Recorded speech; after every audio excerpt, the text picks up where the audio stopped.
Hola, buenos días a todos. Gracias por estar ahí. Lo primero, hoy tengo el gusto de tener conmigo a Antonio Orejudo. Hola, Antonio. Hola, Berna, ¿cómo estás?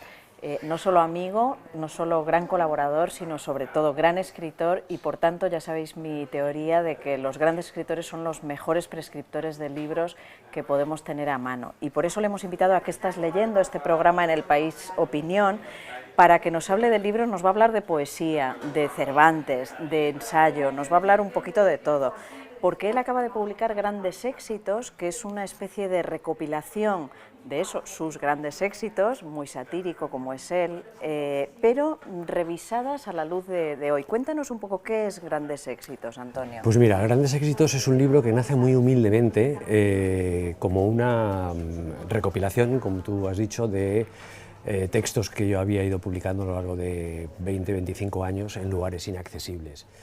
Y lo que iba a ser una simple recopilación se fue convirtiendo en algo que me iba gustando además más cuanto más escribía. Y esos textos van precedidos por unas introducciones, como los cantantes cuando hacen un concierto, y van explicando: esta canción la compuse en una noche de lluvia. Pues empecé a hacerlo de esa manera y poco a poco me di cuenta de que eran más interesantes incluso las introducciones a los textos que los textos en sí. Hay algunos, obviamente, que me gustan mucho, pero hay otros que me gustan menos, porque están escritos también cuando yo era muchísimo más joven y me he distanciado mucho de aquellos, ¿no? Entonces lo que iba a ser una cosa muy fragmentaria se fue convirtiendo en algo que curiosamente tenía mucha unidad orgánica, porque claro, ese yo que explicaba los textos era la misma persona en cada una de ellas y le da a todo el libro una unidad dentro de la diversidad. Y el resultado es un libro, claro, lo dice el autor, no tiene mucha credibilidad, pero es cierto que es un libro que empezó muy humildemente, sin muchas pretensiones, y que al final me ha acabado seduciendo incluso a mí mismo, que tengo una relación muy tormentosa con mis libros. Normalmente, como tardo tanto en escribirlos, acabo divorciándome de ellos, ¿no? Y queriéndolos perder de vista, y sin embargo creo que todavía tengo un cierto flechazo con estos grandes éxitos, que efectivamente tienen un título muy irónico, ¿no? Se ve en la portada, en la cubierta, donde hay un hombre entregándolo todo a su público, que se compone básicamente de dos personas, que es como me siento yo muchas veces al escribir, ¿no? Sí, él decía hace pocos días en una entrevista, miren esta portada de él solo frente a un par de personas o tres, él decía: los escritores somos feriantes que vamos de pueblo en pueblo intentando pasar luego el sombrero con cierta dignidad, ¿no? Y bueno, es él así. Es muy Antonio Orejudo. A los que seáis seguidores y a los que no, yo os lo recomiendo muchísimo, porque encontraréis aquí hilos directos hacia sus anteriores obras, desde Los Cinco y yo, a Las ventajas de viajar en tren, a muchísimas referentes en los que expresas efectivamente cosas que escribías hace 20 años y que ya te estaban llevando a tu barrio, a tu mundo, a tu análisis de la literatura. Por ejemplo, he traído aquí Cervantes, Don Quijote, porque nunca falta en los libros de Antonio, y porque una de las cosas que primero nos sorprende sobre la literatura es cuando dice que las fake news, las noticias falsas, no han nacido ahora, nacieron como en 1100 y pico, Sí, ¿no? sí, sí, bueno, cuando realmente empezaban a construirse los primeros nacionalismos, ¿no? Un monje bretón llamado Geoffrey de Monmouth se vio en la tesitura de tener que construir la historia de un pueblo que no tenía historia, ¿no? Los bretones. ¿Y qué hizo? Pues una gigantesca fake news, una gigantesca noticia falsa. Una manera de componer literatura, por otra parte, muy normal en aquella época. Metió en una coctelera diversas obras de literatura clásica, la Biblia, la Eneida, la Farsalia, agitó bien y salió un libro que se llamaba Historia de los Reyes de Bretaña. La principal característica la segunda característica de la historia de los Reyes de Bretaña es que era todo literatura, si entendemos por literatura algo nacido de la imaginación de su autor y procedente del reciclaje de otras obras de ficción, ¿no? Y lo curioso es que de esa gigantesca noticia falsa, de esa gigantesca novela, porque al fin y al cabo es una novela, no solamente nacieron otras novelas y otras sagas novelísticas, como toda la literatura artúrica. El rey Arturo nace por primera vez o aparece por primera vez en ese libro de Geoffrey de Monmouth, sino que también fue el origen de la historia del pueblo bretón. De manera que me gusta pensar muchas veces que en el origen de nuestra historia, de lo que consideramos respetablemente historia con mayúscula, lo que hay es una enorme ficción, ¿no? En la novela está en el... es lo que me gusta a mí además del género, ¿no? Su vocación de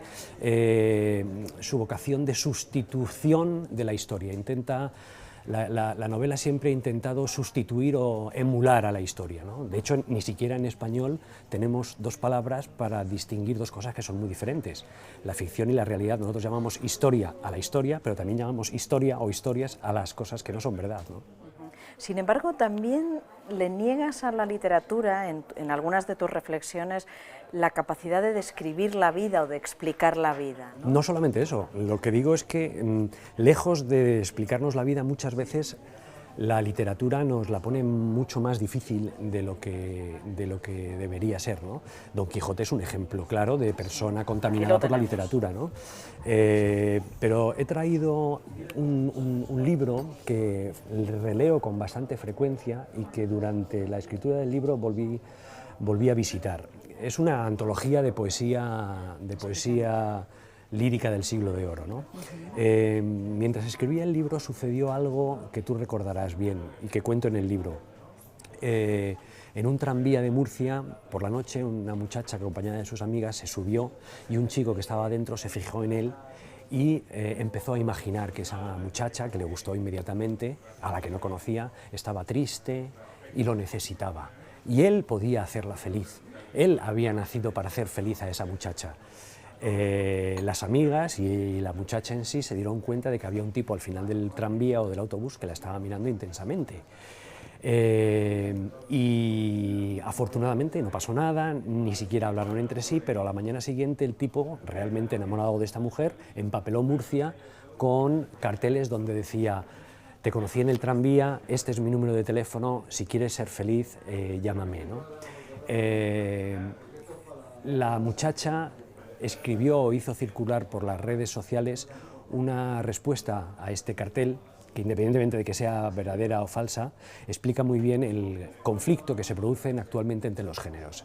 Ese muchacho sufrió el espejismo que todos los hombres en algún momento hemos sufrido al ver a una mujer que no hemos conocido. ¿Y de dónde viene ese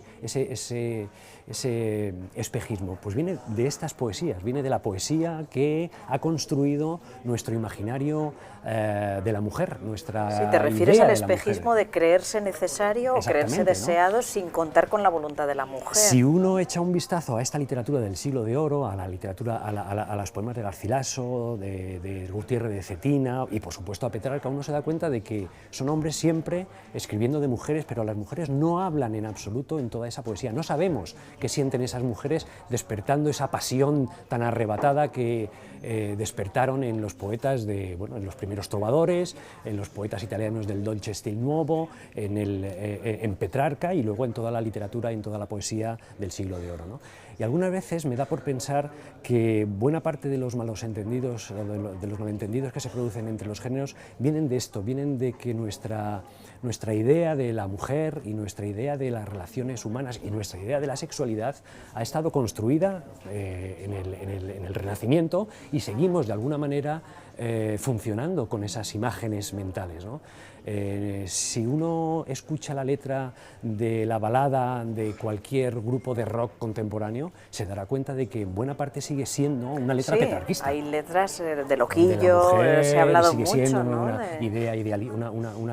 Una imagen idealizada de esa mujer rubia, ya no son rubias, pero rubia, de piel delicada. Que ahora llevan piercing y tatuajes. Claro. Pero lo más característico es que en esta pequeña antología de literatura del siglo, de poesía del siglo de oro, no hay ni un solo poema de una mujer. Y en los poemas escritos por hombres, la mujer no habla en absoluto. Seguimos, creo, sobre todo los hombres, viendo a las mujeres en el molde que el petrarquismo ha impresionado en nuestra imaginación desde 1400. Sí, o sea, la literatura plasmó una forma de mirar a la mujer, pero esa literatura ha solidificado esa mirada de forma que no nos permite avanzar. Y somos ¿no? seres culturales y por más que tengamos razón y raciocinio, estos imaginarios literarios siguen funcionando en nuestra relación de hombres y mujeres, ¿no? Y así estamos con la manada. Sí, sí. Y por eso, una de las ideas fuerza de grandes éxitos es esa, ¿no? Es un poco de resquemor contra la literatura. La literatura no solamente no nos ayuda a vivir, digo yo en algún momento, sino que nos confunde y nos dificulta las relaciones en la realidad, la de los hombres y de las mujeres y la de los seres humanos entre los seres humanos, ¿no? Bueno, libro de chistes de Pollo Bracciolini, perdón, sobre los chistes que se contaban en el Vaticano en tiempos muy lejanos, ¿no? Cuéntanos. Sí, pues mira, este es un libro que así, con este título en español, libro de chistes, suena como un poco chocarrero. En latín suena mejor, se llamaba Liber Facitarum. Es un libro de facecias. Las facecias eran pequeños chistes, pequeñas historias, pequeñas anécdotas, en algunos casos muy obscenas, pero que están escritas por un tipo, Pollo Bracciolini, que no tenía nada de chocarrero ni nada de chistoso. Era uno de los primeros humanistas. Hay un libro estupendo que pensé en traer aquí, que se llama El Giro, de Steven Greenblatt, que cuenta la biografía de Pollo Bracciolini y de su descubrimiento de uno de los libros más importantes en la historia de la literatura de Occidente, que es De Rerum Nature de Lucrecio. Pollo Bracciolini representa el tipo de persona que a mí me gustaría ser y el tipo de literatura que a mí me gusta escribir. Te explico. En algún momento de grandes éxitos digo, a mí me gustan los libros y las personas que se caracterizan por su apariencia simple, nada pretenciosa, nada solemne, y que a medida que vas leyendo, en el caso de un libro, o tratando, en el caso de una persona, van descubriendo una fina inteligencia, una manera de ver el mundo muchísimo menos simple de lo que a primera vista parece. No me gustan las personas que se dan mucha importancia a sí mismas y no me gustan tampoco los libros que desde el principio se dan demasiada importancia a sí mismas, ¿no? Pollo Bracciolini representa ese tipo de persona y ese tipo de literatura que a mí me gustaría escribir y que a mí me gusta leer. Un tipo de hombre divertido. ¿Divertido qué significa? Divertido significa que se vierte, que se vierte hacia dos lados. ¿Cuáles son esos dos lados?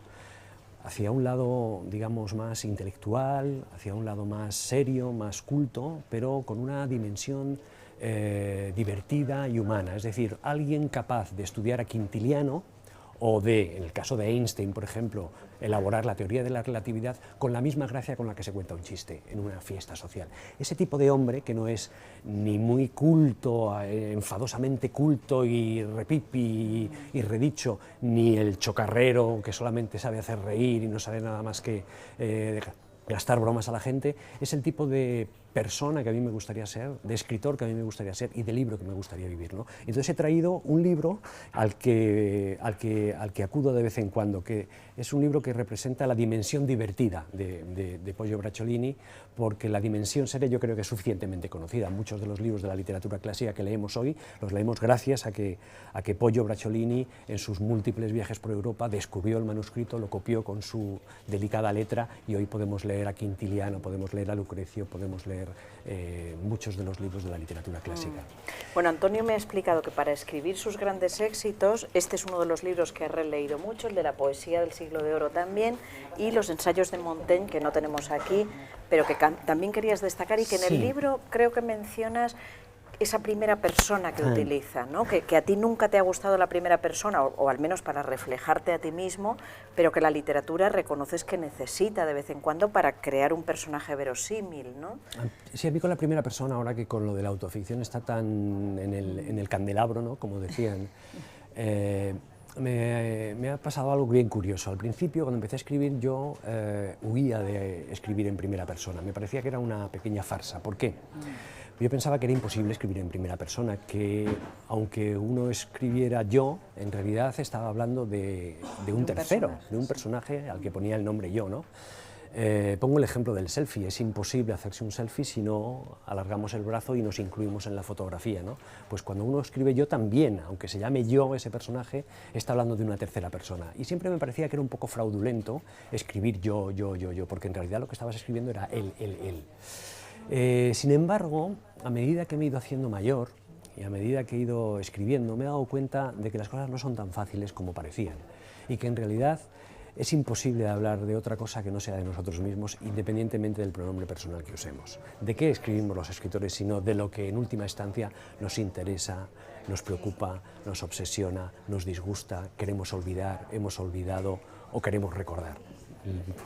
¿Cuál es el material sino eso que llamamos yo y que no se puede reducir solamente a nuestra biografía, sino eso, ¿no? ¿De qué otra cosa podemos escribir sino de nosotros mismos, ¿no?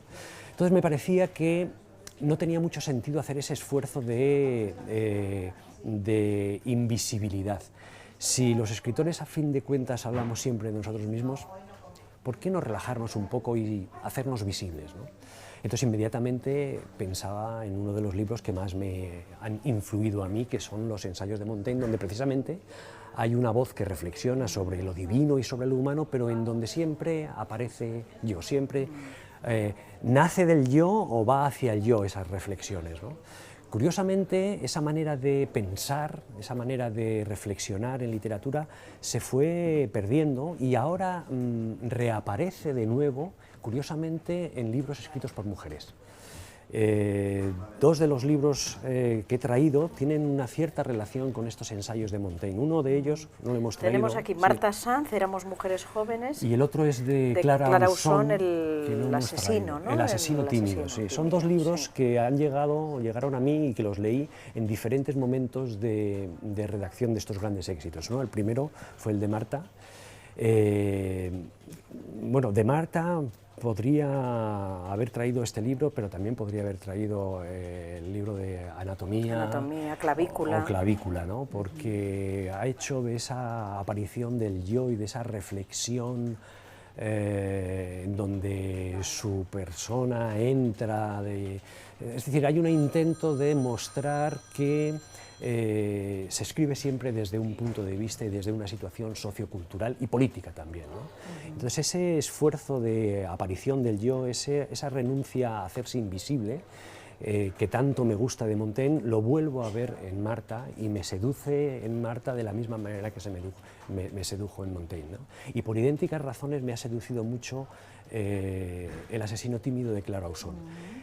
Ambos libros son radiografías o dibujos de las mujeres de mi generación, ¿no? De las mujeres de la transición, de mujeres que se convirtieron, como diría Julio Iglesias, de niña a mujer en un momento en el que el país también se transformaba de niño en adulto, digamos, ¿no? Y las dos me gustan precisamente por esa manera desordenada como la de Montaigne, de reflexionar sobre lo divino y sobre lo humano, de mezclar la alta cultura con la baja cultura, la política con la literatura y con la biografía, esa aparición del yo, ese dejar bien claro desde dónde están escribiendo y cuáles son las circunstancias personales desde donde se está reflexionando, es algo que me atrajo de Montaigne y me ha atraído de mis dos compañeras, de Marta y de Clara Ausón. ¿Y tu yo es yo? O sea, es Antonio Orejudo, claro, ya podríamos porque entrar en un en juego, grandes ¿no? éxitos hay un yo que está revisando sus escritos, ¿no? La escritura nunca es natural, es decir, la escritura, al contrario de una manzana, no es algo que lo dé la naturaleza, es decir, si uno va a un manzano... Es una cierta impostura, ¿no? Lo que sí tengo la necesidad últimamente es de rebajar al máximo esa impostura. Me da algunas veces la impresión de que los escritores escribimos para escritores. Y no sé yo hasta dónde llega la relación entre eso y el hecho de que la gente haya abandonado la literatura, del papel cada vez más marginal de nuestro oficio en la sociedad. No es que la literatura haya desempeñado en algún momento de la historia un papel central, no, la literatura siempre ha sido algo marginal, pero en los últimos 25 30 años la literatura ha ido perdiendo terreno, sí, ha ido perdiendo terreno, relevancia social, capacidad de influir en la opinión y en la sensibilidad de la gente. Antes hablábamos de Petrarca, de los Garcilasos. Esa gente ha marcado nuestra manera de pensar, para bien o para mal, 500 años después. Decíamos antes, seguimos, muchos de los hombres que hemos nacido en el siglo XX, pensamos en las mujeres de alguna manera como Petrarca o Garcilaso pensaban en aquellas mujeres de piel blanquita y cabellos de oro. Y calladitas. ¿No? Y calladitas, sí, sobre sí. todo, ¿no? Bueno, pues yo creo que nosotros ya hemos perdido la capacidad de influir de esa manera, de proporcionar esa impronta cultural a nuestros semejantes. ¿Y por qué te decía esto? Sí, por tu yo y la impostura, pero... Y algunas veces me da la impresión eso, de que buena culpa o buena parte de la culpa de que nos hayamos alejado un poco de la gente, de los lectores, es que escribimos para nosotros, de alguna manera, para escritores, ¿no? Y esta es una de las razones por las que he querido abrir la puerta de la cocina en grandes éxitos, ¿no? Miren ustedes, o sea, yo soy así, y yo escribo así, y cuando escribí este texto, miren dónde estaba, pues estaba en Estados Unidos, acababa de conseguir una beca, no tenía dinero, conocía a este tipo y con estos ingredientes salió ese texto, ¿no? A mí me gustaría leer eso. Bueno, el libro, debo decir que es mucho más divertido que... No te digo que esta conversación, pero sí que hay momentos para la risa, momentos para la sonrisa, que es la mejor de las risas, yo creo, que nos hemos puesto muy serios en esta conversación. Sí, me estoy poniendo un poco pedante, sí. No, pedante no, nos hemos puesto muy serios, pero quiero decir que es un libro de sonrisa que a veces es mucho más suculenta que la risa. ¿Sabes por qué me pongo serio? Porque como sé que el libro hace reír, algunas veces tengo la necesidad de hacer un contrapeso serio, ¿no? Para que la gente no piense que soy un chico. No se asusten, no os asustéis porque es muy gracioso. Y perdona, es que estás haciendo esta reflexión sobre el peso de la... No el peso, sino el legado, el cómo nos marca la literatura. Y a ese respecto, por eso he traído el Quijote, que menos mal que no lo has traído tú porque es un poco pesadito, he traído Don Quijote, porque hay una reflexión que haces, y perdona que he interrumpido la tuya, ¿no? En la que dices, a diferencia de Lope de Vega, que sí buscaba ese escribir para los escritores, ¿no? Él vivía humildemente, no pretendía esa marca que sí pretendían sus competidores o sus rivales en la literatura, y en un momento dado dices, no son lectores los que leen sus libros, los de Cervantes, sino los libros los que leen a sus lectores y sirven cada uno para exponer sus teorías, ¿no? Sí, Es decir, Cervantes sí ha logrado, sin ninguna duda, que sean sus libros los que leen a los lectores. Bueno, yo creo que en general todos los libros leen a los lectores, es decir, cuando tú me hablas de los libros que te gustan o cuando yo aquí estoy hablando de los libros que me gustan, en realidad estoy hablando poquito de los libros y muchísimo de mí mismo, porque me gustan estos libros, qué he visto en ellos, qué me ha seducido, en qué cosas me he fijado, qué cosas no he advertido. Todo eso está dando más información de mí que del libro. No te digo ya si hablamos de libros que han sido leídos a lo largo de 500 años. Tú fíjate cuánta información nos dan esos libros de las diferentes generaciones que han leído esos libros. El Quijote nos dice muchas cosas, pero nos dice mucho más, o tanto como el Quijote, las diferentes lecturas que las diferentes generaciones han hecho del Quijote, porque Cervantes ha ido cambiando, y eso es lo que yo digo, Cervantes y su obra han ido cambiando a lo largo de la historia de la humanidad, bueno, de la humanidad, ¿no?, de los últimos 500 años, ¿no? Cada generación ha visto en Cervantes y en el Quijote lo que en ese momento interesaba y estaba en el ambiente, a su propia ¿no? Cervantes forma, ha sido su propia mirada, ¿no? un intelectual, ha sido un piernas, ha sido un homosexual, ha sido lo que cada generación ha querido ver en ese Cervantes. Y además en el caso de Cervantes más todavía, porque no sabemos nada de él, sabemos 4 cositas. Y entonces todas esas lagunas funcionan como las lagunas de una novela, en donde no, pues ya sabes que en las novelas no se dice todo.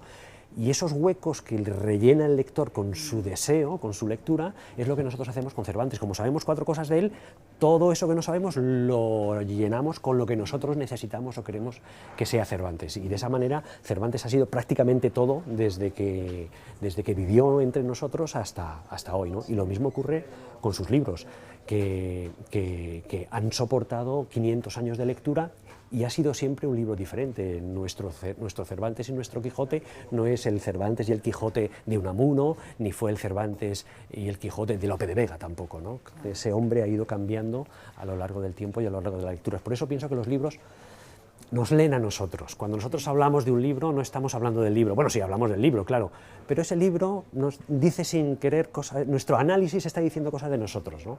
De qué nos gusta de ese libro, qué no nos gusta, qué nos interesa y al fin y al cabo quiénes somos, ¿no? Por eso hacemos este programa, para saber un claro, poquito más de parece Antonio que hablo de libros, pero estoy Orejudo. hablando de mí, sí. Bueno, por último, porque nos quedaríamos hablando yo creo que todo el día sobre las lecturas que te gustan, pero por último has elegido Sara Cordón para Español Pulse 2. Cuéntanos por qué. Pues mira, por varios motivos. En primer lugar, por resentimiento a la generación de escritores mayor que nosotros. Tú y yo tenemos más o menos la misma edad, que nunca hablaron de nosotros cuando empezábamos. Nosotros, quiero decir, mi generación, ¿no?